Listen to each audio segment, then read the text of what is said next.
As mudanças climáticas são uma realidade inegável. E como o clima é um sistema complexo, as menores alterações no seu equilíbrio levam a diversas consequências. E para a maioria delas, não estamos completamente preparados. Maior frequência de enchentes, de furacões e de incêndios florestais, secas, ondas de calor, perda de solo cultivável e a lista continua. E aqui no nosso Brasil, quais impactos devemos esperar das mudanças climáticas? E qual é a parcela de culpa nossa própria no Brasil na mudança climática global? Eu sou Pedro Rodrigues, sejam bem-vindos ao Manual do Brasil.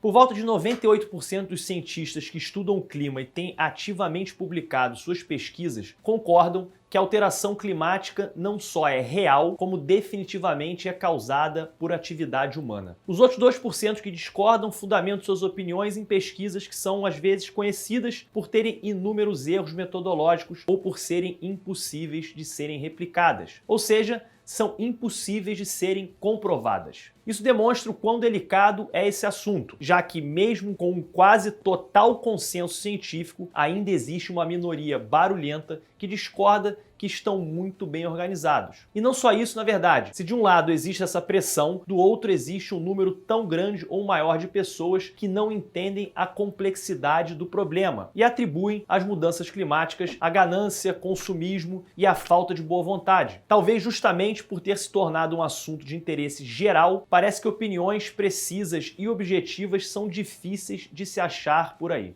A realidade é que a mudança climática não é consequência de uma sociedade imoral ou movida pela ganância. Ela é consequência do nosso sucesso como espécie, do incrível aumento de produtividade que experimentamos desde a Revolução Industrial e que segue aumentando cada vez mais. Não é à toa que no momento histórico de maior redução da miséria e de aumento inédito do bem-estar, nosso impacto ambiental também seja o maior em toda a nossa história. O equilíbrio do nosso planeta não estava preparado para um desenvolvimento tão intenso e tão rápido. Vamos lembrar que a Revolução Industrial não tem nem 300 anos e a nossa espécie existe há pelo menos 300 mil anos. Nosso sucesso econômico é também nosso fracasso ambiental. O ser humano, nesses últimos séculos, impactou fortemente o planeta. Se o planeta é impactado, obviamente, todos nós também somos. Mas que impactos são esses? E como as próximas gerações e nós mesmos podemos senti-los? Já respondo tudo isso, mas antes, se essa é a sua primeira vez aqui no nosso canal, eu lhe convido a assistir mais dos nossos vídeos. E para não correr o risco de perder os vídeos que ainda vamos lançar nos próximos dias, já se inscreve e aperta o sininho.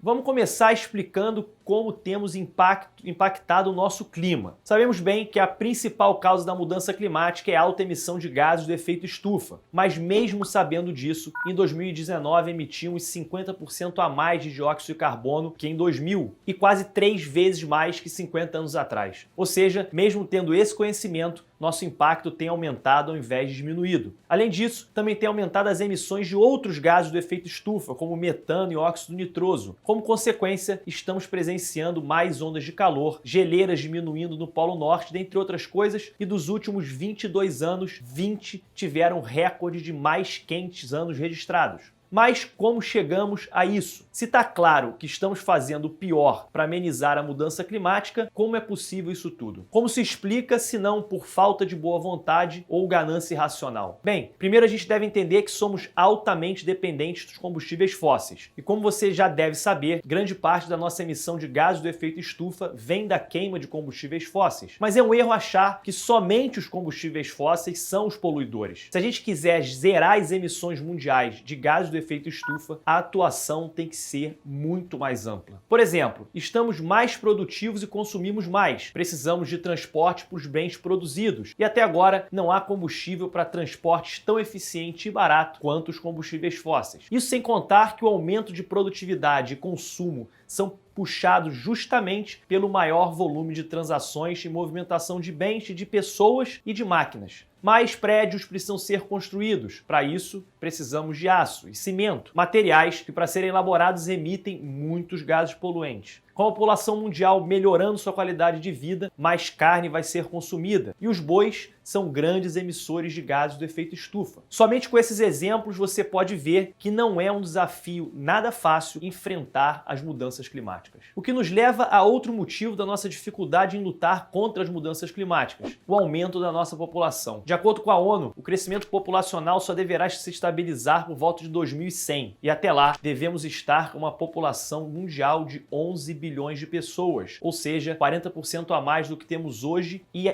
em menos de 100 anos. Isso, unido ao aumento da produtividade não só nos países desenvolvidos, mas também em países em desenvolvimento, cria um cenário preocupante, pois parece provável que nosso impacto não só não diminua, como siga crescendo. E aqui fica claro que não é só ganância, não é só pela vontade de crescimento de alguns poucos. A verdade é que ao passo que países desenvolvidos alcançarem níveis de desenvolvimento e bem-estar inéditos, países em desenvolvimento agora estão começando a se aproximar desses países desenvolvidos. Para todos os casos, o consumo de bens, serviços e energia vai ser muito mais alto. Bem, para chegar aonde chegaram, os países desenvolvidos já causaram bastante impacto ambiental, mas também o faziam sem ter total consciência das consequências. Pelo menos podiam usar esse tipo de desculpa até a década de 70 e 80. Enquanto isso, como negar a possibilidade de crescimento aos países que passaram décadas e até séculos à sombra desses países desenvolvidos? E não é questão de só negar produtos não essenciais, como carro, comida industrializada ou ar-condicionado. O simples fato de milhões estarem saindo da linha da miséria já cria um baita problema. E essa é a nossa realidade. Entre 81 e 2015, o percentual de pessoas vivendo abaixo da linha da pobreza no mundo foi de 44% para menos de 10%. Motivo para comemorar, apesar de ainda haver muita pobreza sim, mas também gera um impacto ambiental muito maior. Porém, aqui também tem que lembrar que existe uma imensa diferença entre o impacto que um cidadão de um país desenvolvido causa e o impacto que um cidadão em países em desenvolvimento causa. Senão, você pode ficar com a impressão de que a culpa é de quem só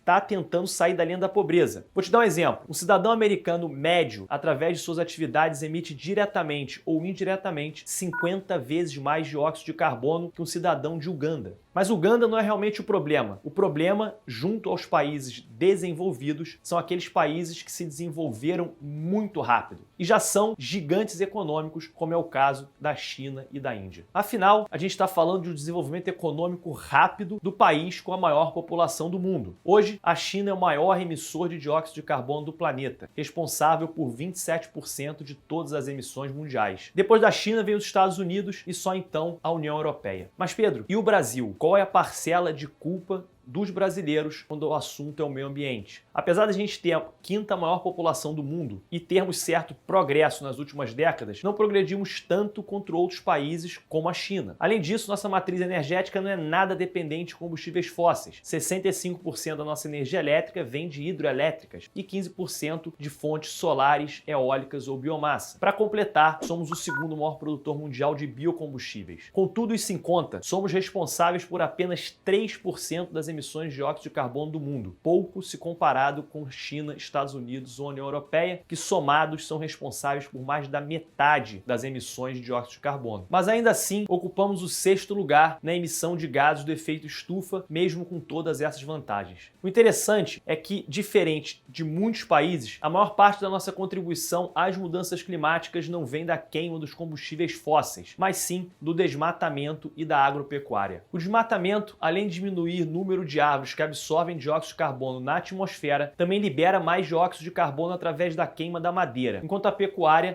criações de animais liberam quantidades enormes de metano. Em 2019, o desmatamento foi responsável por 44% das emissões de gases do efeito estufa aqui no Brasil, e a agropecuária 28%, o setor energético 19%, a indústria 5% e os resíduos orgânicos 4%. E é na Amazônia que a maior parte do desmatamento tem ocorrido. Estima-se que perdemos por volta de 19% da Amazônia, e parece haver certa justiça poética aqui, já que na nossa maior contribuição à alteração climática é o desmatamento da Amazônia. E alguns dos efeitos mais agudos que vamos sentir nas mudanças ambientais são gerados diretamente a partir da perda da floresta. Vou te dar um exemplo. 30 a 40% da chuva que cai na região amazônica é gerada pela evaporação que ocorre dentro da própria floresta. Ou seja, menos floresta significa menos chuva. E mais preocupante, se a gente chegar ao ponto de perdermos 40% da floresta, toda a perda a partir de então será irreversível e a floresta não será mais capaz de gerar umidade suficiente para repor o que foi perdido.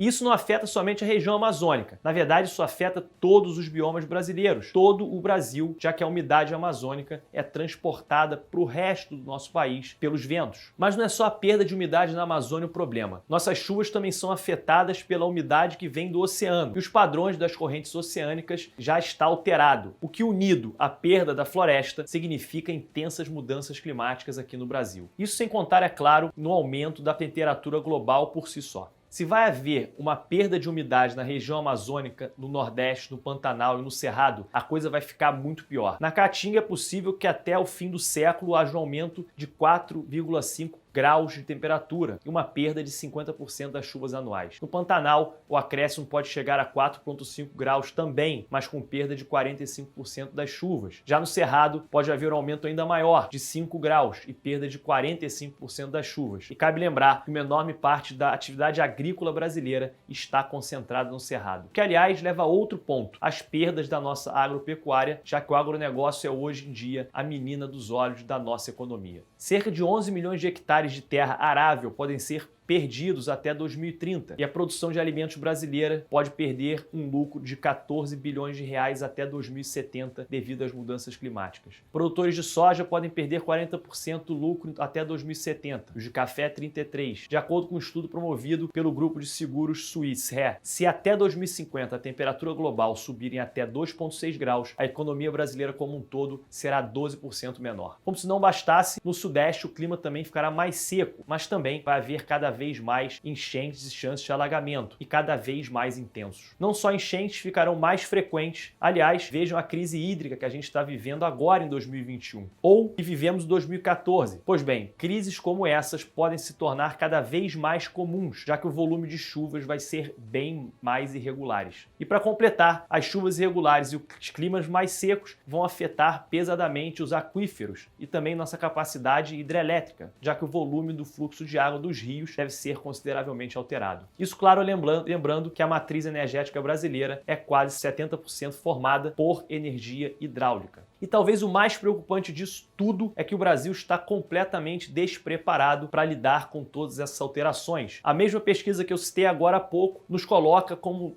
muito atrasados em relação a outros países no potencial de amenizar efeitos das mudanças climáticas. A gente é muito pouco eficaz na gestão de risco. Nossa infraestrutura na saúde deixa a desejar e nossa capacidade de adaptação é praticamente inexistente. Vamos ser duramente impactados pelas mudanças climáticas e certamente quem mais vai sofrer é a população mais pobre. Alguma coisa precisa ser feita. Apesar de sermos o orgulho mundial quando o assunto é geração de energia limpa, não podemos ser a vergonha do mundo no desmatamento. Não se trata aqui de defender um modelo ambiental radical, mas precisamos pensar em como crescer de forma sustentável e responsável ambientalmente. Mas agora é com você. Você está otimista ou pessimista quando o nosso potencial no futuro de lidar com as mudanças climáticas? Deixa a sua opinião aqui nos comentários e fala pra gente o que mais você gostaria de ver aqui no canal. A sua ajuda é essencial para fazer o Manual do Brasil crescer cada vez mais. Por isso não esquece de dar o seu like e compartilhar com todos os seus amigos e familiares. Valeu e até o próximo vídeo. Mais do desmatamento. Pô, esqueci da agropecuária também. Que como o dióxido de carbono...